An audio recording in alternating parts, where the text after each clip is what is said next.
Hello students, मैं VP Singh आज आपके लिए स्टेबल और अनस्टेबल का नेक्स्ट लेक्चर लेके आया हूं। इससे जो पहले लेक्चर हैं, लगभग हर लेक्चर में मैंने एक या दो क्वेश्चन कराए हैं। इसका मतलब 5 क्वेश्चन में कवर करा चुका हूं। इस लेक्चर में 6वां क्वेश्चन है। लगभग 10 से 12 क्वेश्चन इसके अंदर जो 100% इंपॉर्टेंट है वो सभी लेके आ रहा हूं मैं। ठीक है, तो उम्मीद करता हूं आपने इससे पहले 4 लेक्चर जरूर देख लिए होंगे। फर्स्ट लेक्चर में मैंने आपको स्टेबल एंड अनस्टेबल डिफाइन किया था विद आर्टिकल विद एग्जाम्पल आखिर होता क्या है, और एक इंपॉर्टेंट क्वेश्चन दिया था। उसके बाद हर लेक्चर में शायद एक या किसी में 2, लगभग 5 क्वेश्चन में कवर करा चुका हूं। तो देखते हैं आज का क्वेश्चन कैसा है। ए यूनिफॉर्म बीम, कोई एक बीम है, जैसे मकानों में बीम पड़ते हैं, ऑफ थिकनेस 2b, उसकी जो मोटाई है वो 2b है, मीटर समझ लीजिए या फुट समझ लीजिए। रेस्ट सिमेट्रिकली है on a perfectly rough horizontal cylinder of radius a. पहले इतना डायग्राम बना लेते हैं। एक सिलेंडर है, चलिए पहले तो मैं एक यहां बीम बनाता हूं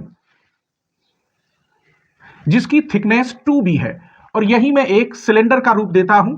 हमें सिलेंडर से केवल रेडियस की जरूरत पड़ती है, यहां से लेकर यहां तक। ये इसका मैंने g मान लिया। ये 2b है तो ये b हो गई, और ये यहां सेंटर o, और c क्या है, c is the contact point, और ये रेडियस है a। तो c से g की जो इसे हम cg कहेंगे h, तो यहां मैं रफ बनाए देता हूं। h बराबर जो cg होगी वो b होगी, और इसकी जो रेडियस है वो a है, और ये जो बीम है ये प्लेन सरफेस को रिप्रेजेंट कर रहा है। तो अपर बॉडी की रेडियस इन्फिनिटी होती है, मैंने फर्स्ट लेक्चर में ये बात डिफाइन की है, और नीचे की रेडियस हमारी a है। क्लियर? इसके बाद समझते हैं कि ये क्या कह रहा है। So that the equilibrium of the beam, इस बीम की, will be stable according as b is less और ग्रेटर देन a।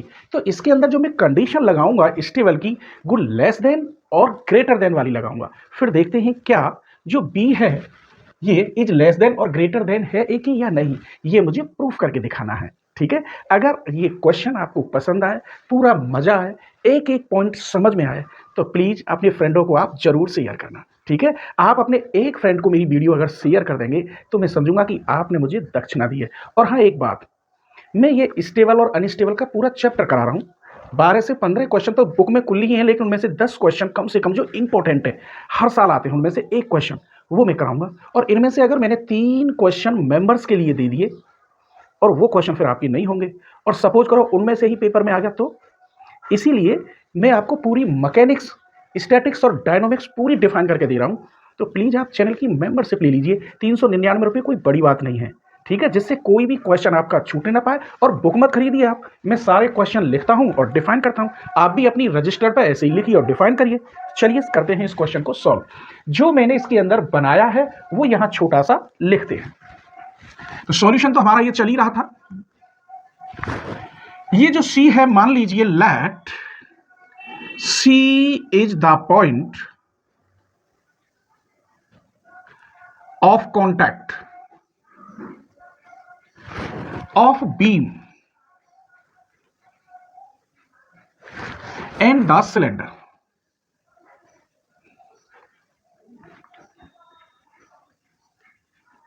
तो सी क्या है, बीम और सिलेंडर के बीच में पॉइंट ऑफ कॉन्टैक्ट का काम कर रहा है, वो मैंने लिख दिया। अब जी के लिए लिख दीजिए let G is the C G of the beam.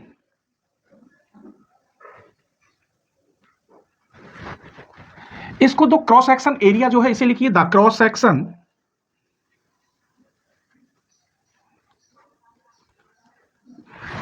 Of bodies by a vertical plane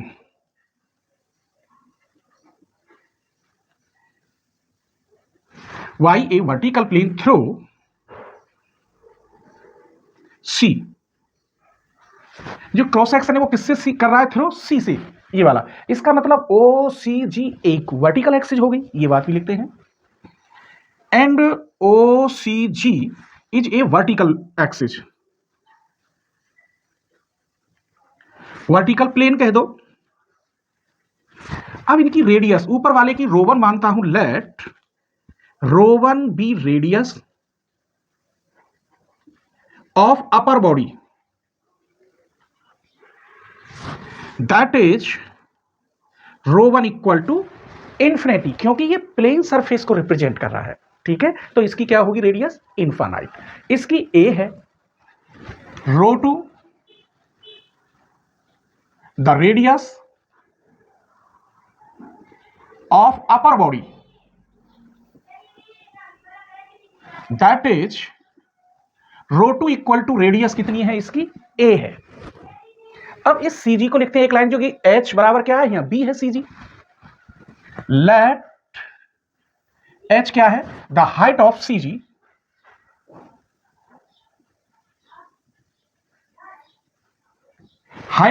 of beam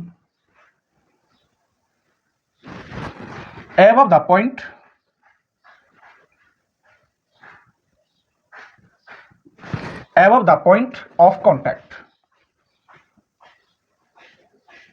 that is h equal क्या होगा, b होगा, ये वाला।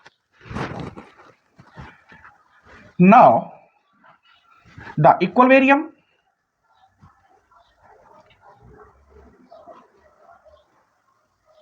इज स्टेबल और अनस्टेबल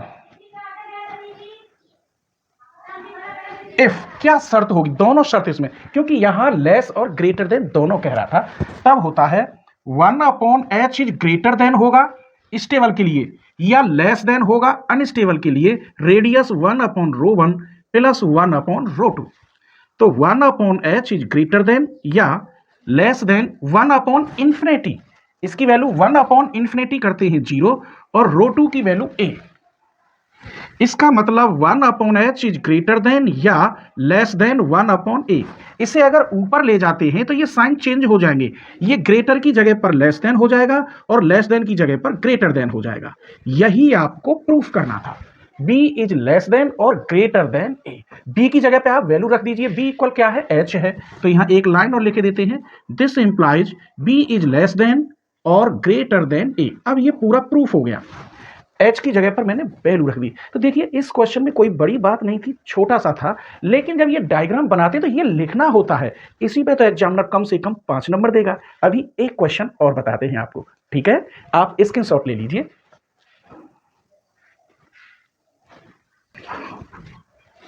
चलिए तो क्वेश्चन नंबर 7 देखते हैं। एक बात बताऊं, मैं आपको हर टॉपिक डिफाइन करता हूं और पूरी कोशिश करता हूं कि आपका कोई भी डाउट हो वो क्लियर हो जाए, लेकिन ऐसे कुछ नहीं होता। जब तक आप खुद मेहनत नहीं करेंगे तब तक कुछ भी नहीं होगा। सबसे पहले तो आप क्वेश्चन में किताब देखते हैं कौन सा क्वेश्चन है, आप किताब मत देखिए, पहले आप जो मेरी कोई प्लेलिस्ट है उसके सारे लेक्चर करिए। सपोज करो ये है स्टेबल और अनस्टेबल वाला, इसके एक तरफ से सारे जब लेक्चर आप कर लेंगे उसके बाद आप बुक खोलेंगे तो सारे क्वेश्चन आप पर आ जाएंगे। 1 या 2 क्वेश्चन या 10% जो बचेंगे उन्हें आप अपने आप कर सकते हैं, ठीक है। ट्यूशन पढ़ने की कोई जरूरत नहीं पड़ती। ट्यूशन अगर पढ़ना चाहते हो तो फिर वीडियो देखने की कोई जरूरत ही नहीं है, क्योंकि दोनों का जो रूल्स होगा मैं अपने अकॉर्डिंग अलग बताता हूं, दूसरा अपने अकॉर्डिंग अलग बताता है। तो इसीलिए जो मेरे व्यूअर्स हैं, जो जितने भी मेरे मेंबर्स हैं, काफ़ी मेंबर्स हैं मेरे, उन्हें ट्यूशन पढ़ने की कोई ज़रूरत ही नहीं पड़ती। चलिए इस क्वेश्चन को देखते हैं। A uniform hemisphere rest in equilibrium, कोई इक्वल वेरियम में आधा गोला है जो रेस्ट में है, यूनिफॉर्म मींस बिल्कुल रेस्ट में है, इधर उधर नहीं हिल रहा। विद इट्स बेस, उसका जो बेस है वो क्या है, अपवार्ड है। चलिए यही बनाते हैं। ये मैंने एक हेमीस्फीयर ले लिया,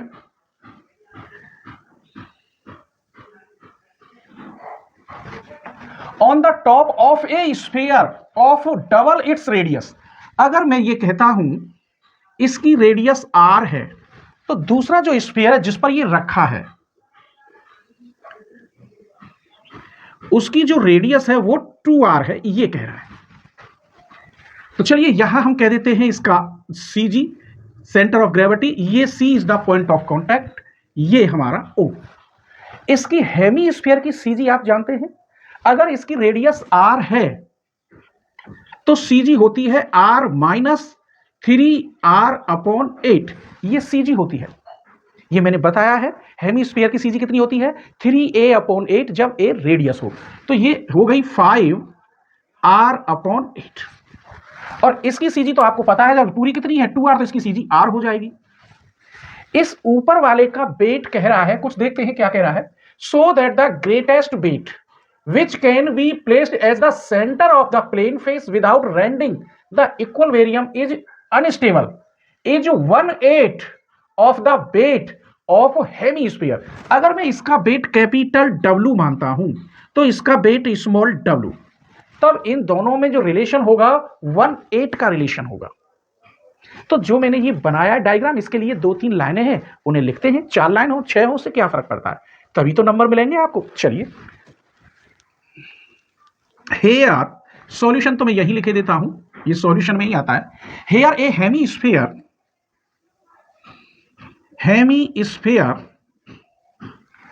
rest on the top of a sphere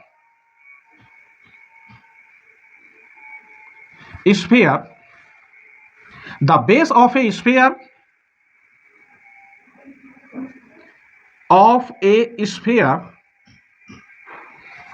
is upward। सबसे पहली बात तो कैसा है इसका बेस, अपवार्ड है। क्लियर। इसकी रेडियस कितनी है, 2r। Let 2r be the radius of sphere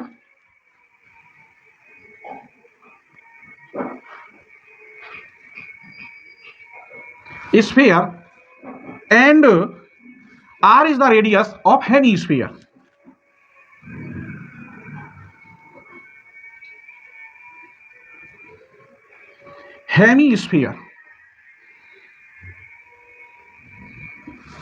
if इसका weight capital W is the weight of hemisphere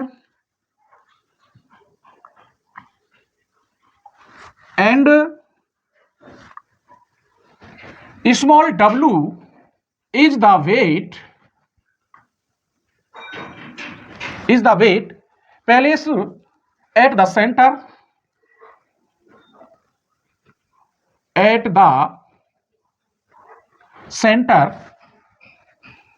of base of hemisphere।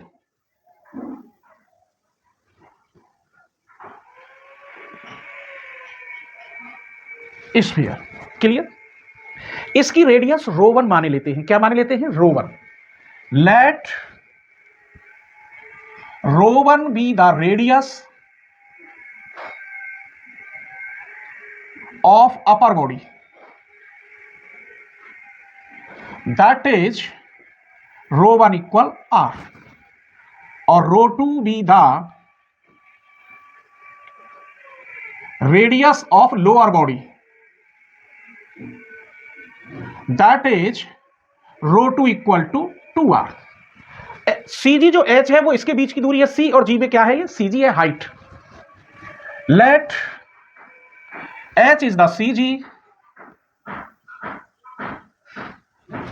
of the point of contact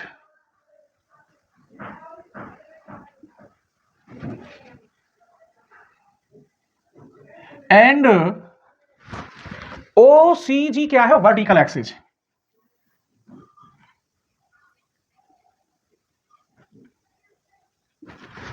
तब हम जानते हैं x बार यानी h equal to W1x1 W2x2 upon W1 plus WT। ये combined CG है, combined किसकी, hemisphere और sphere की। Where W1 equal to W है, और x1 जो CG है वो मैंने निकाल दी थी 5r upon 8। W2 equal to है स्मॉल w, और x2 है r। यहां तक कोई परेशानी नहीं हुई होगी, वैल्यू रख देते हैं। तो h इक्वल हो गया w into 5r upon 8 plus small w into r upon capital W plus small w। आप एक काम करिए, यहां तक स्क्रीनशॉट ले लीजिए, फिर मैं इधर वाले को साफ करके सॉल्व कर दूंगा, थोड़ा सा है, ठीक है। तो आप स्क्रीनशॉट ले लीजिए। तो चलिए अब इधर देख लेते हैं, यहां तक क्लियर हो गया होगा। Now if equilibrium is stable, if तो शर्त क्या होती है, 1 upon H is greater than 1 upon rho 1 plus 1 upon rho 2। 1 upon H1 आपके पास ये रहा, तो 5R capital W upon 8 plus small WR upon, ये 1 अपॉन H निकाल लेते हैं, अभी नहीं निकाला मैंने, यहां 1 अपॉन H निकाले लेता हूं। तो capital W plus small W upon LCM ले लो 5RW प्लस 8WR, सबके बटे 8 कर दिया, 8 मैंने एलसीएम ले लिया। अब इस 8 को आप इधर ले जाइए और यहां रख दीजिए। तो 8 capital W plus small W upon 5RW plus 8WR is greater than 1 upon R plus, ये थी 1 अपॉन 2R, ये रेडियस कितनी थी 2R। यहां तक शायद कोई परेशानी नहीं हुई होगी। तो 8 capital W plus small W upon 5W plus small W, और बाहर मैंने R कॉमन ले लिया, यहां एलसीएम 2R लेंगे तो ऊपर 3 अपॉन 2R हो जाएगा। इस R से R 2 की मल्टीप्लाई इधर करोगे तो 16W प्लस 16 स्मॉल W, 3 की मल्टीप्लाई इस पर करोगे तो 15W प्लस 24W। मैंने मल्टीप्लाई कर दी दोनों तरफ, क्रॉस मल्टीप्लाई। इसको इधर ले आइए तो यहां केवल बचेगा स्मॉल W, इसे इधर ले जाएंगे तो यहां बचेगा केवल 8W। 8 की अगर मैं डिवाइड कर दूं तो 1 upon 8 capital W is greater than small W, या इसे मैं ऐसे लिख सकता हूं less than 1 upon 8 capital W। तो जो उस ठोस का जो वेट था वो हेमीस्फीयर के वेट के 1/8 टाइम्स था। ये रहा 1/8 of the weight of the hemisphere. ये मैंने हेमीस्फीयर ही माना था कैपिटल W। क्लियर? तो यही मुझे प्रूफ करना था। उम्मीद करता हूं आज की वीडियो आपको जरूर पसंद आएगी और अपने फ्रेंडों के साथ आप जरूर शेयर करेंगे। हाँ, एक बात बताऊं, एक वीडियो बनाने में मुझे लगभग 24 घंटे लगते हैं, तब जाके एक वीडियो सेट हो पाती है, और आपको सिर्फ 1 सेकंड लगेगा शेयर करने में। तो प्लीज़ अपने फ्रेंडों को शेयर कर दीजिए। हाँ, स्क्रीनशॉट ले लीजिए।